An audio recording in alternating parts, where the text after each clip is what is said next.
एक छोटे से गांव के एक कोने में एक वृद्धा गोमती नाम की स्त्री रहती थी, जिसकी आयु लगभग 60 वर्ष रही होगी, पर उसकी आंखों में भक्ति का उजाला और चेहरे पर शांति का तेज हमेशा झलकता था। वह द्वारिकाधीश भगवान श्री कृष्ण की परम भक्त थी।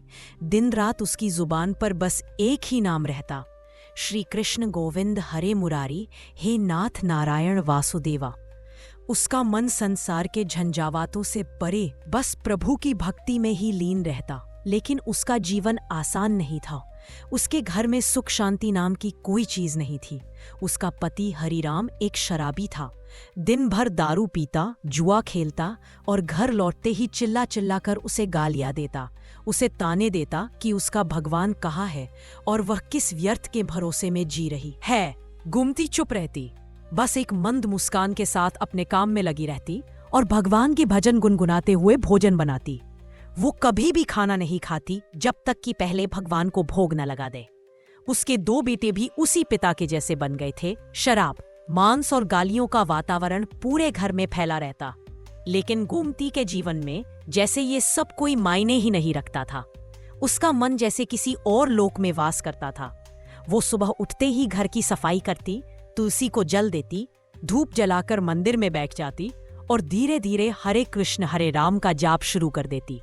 जब वह खाना बनाती तो हर बार सबसे पहले भगवान को थाली सजाकर भोग लगाती, फिर ही खुद खाती।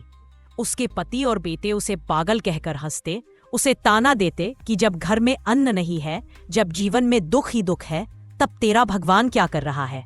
लेकिन गोमती के हृदय में ये अटल विश्वास था कि भगवान सब देख रहे हैं और जब समय आएगा तब वे अवश्य प्रकट होंगे। वर्षों बीत गए इसी तरह। घर की दशा दिन ब दिन बिगड़ती चली गई। पति की बीमारी बढ़ने लगी, बेटे जेल कचहरी के चक्कर काटने लगे, घर में गरीबी का साम्राज्य हो गया। लेकिन गोमती की भक्ति में एक पल का भी विचलन नहीं आया। उसे जैसे हर परेशानी में भी बस अपने कृष्ण के चरणों की शरण ही दिखती थी।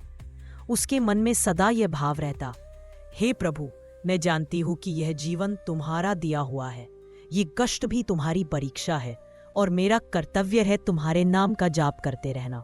एक दिन की बात है, जब गोमती ने जैसे ही तुलसी को जल दिया और मंदिर में दीपक जलाया, बाहर कोई राधे राधे कहकर आवाज देने लगा। यह स्वर किसी सन्यासी जैसा था, शांत, सौम्य और किसी परम आनंद से भरा हुआ। लेकिन उस समय घर में झगड़ा हो रहा था। पति गालियां दे रहा था, बेटे आपस में लड़ रहे थे। गोमती चूल्हे के पास बैठी थी और मन ही मन जाप कर रही थी। बाहर से फिर वही आवाज आई, माँ, कुछ भोजन मिल जाए। गोमती ने अनमने भाव से चिल्लाकर कहा, बाबा, आज कुछ नहीं बना है, कल आइएगा। और वो फिर से अपने काम में लग गई। पर कुछ ही क्षणों बाद उसके मन में विचित्र बेचैनी होने लगी। ऐसा लगा जैसे कोई बहुत बड़ा अपराध हो गया हो। उसका दिल जोर जोर से धड़कने लगा। उसे लगा कि जैसे कोई अनहोनी हुई हो।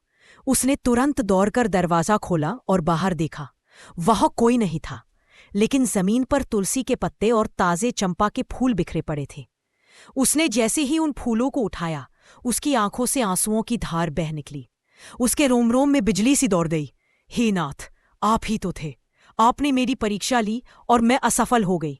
वह जोर जोर से रोने लगी, अपने सिर पर हाथ मारने लगी और कहने लगी, मैंने जीवन भर आपका नाम जपा, लेकिन उस क्षण पहचान ना सकी जब आप स्वयं मेरे द्वार पर आए थे। उस रात वह बिना खाए बिना सोए मंदिर में बैठी रही और भजन गाती रही, श्री कृष्ण गोविंद हरे मुरारी। सुबह होते ही चमत्कार शुरू हो गया। उसके दोनों बेटे, जो वर्षों से शराब और गलत संगत में डूबे थे, अचानक शांत हो गए और बोले, माँ, हमें नहीं पता क्यों, लेकिन आज हमें शराब से घिन आ रही है। अब हम कुछ अच्छा करना चाहते हैं।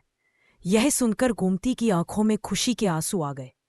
उसी समय उसका पति हरिराम, जो हमेशा झगड़ता था, बिना बोले तुलसी के पास जाकर बैठ गया और गहरी सांस लेते हुए बोला, मुझे लगता है तेरे भगवान सच में हैं। मेरी सारी जिंदगी व्यर्थ चली गई, लेकिन अब शायद सुधरने का वक्त है। फिर कुछ ही दिनों में गांव का एक सेठ उसके पास आया और बोला, माताजी, आपकी जमीन जो वर्षों से खाली पड़ी है, मुझे वहां एक अनाज का गोदाम बनाना है।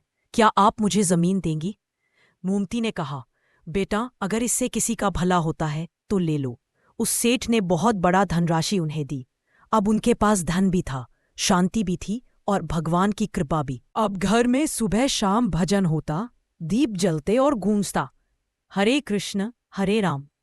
उसके बेटे मंदिर में सेवा करने लगे, पति हर दिन रामायण पढ़ने लगा और गोमती उसकी आंखों में संतोष था, जैसे उसे अपने जीवन का फल मिल गया हो। अब जब वह तुलसी को जल देती तो उसकी आंखों में वो ही मधुर भाव उमड़ते कि शायद आज फिर उसका कृष्ण उसके द्वार पर आएगा और इस बार वह उसे पहचान लेगी।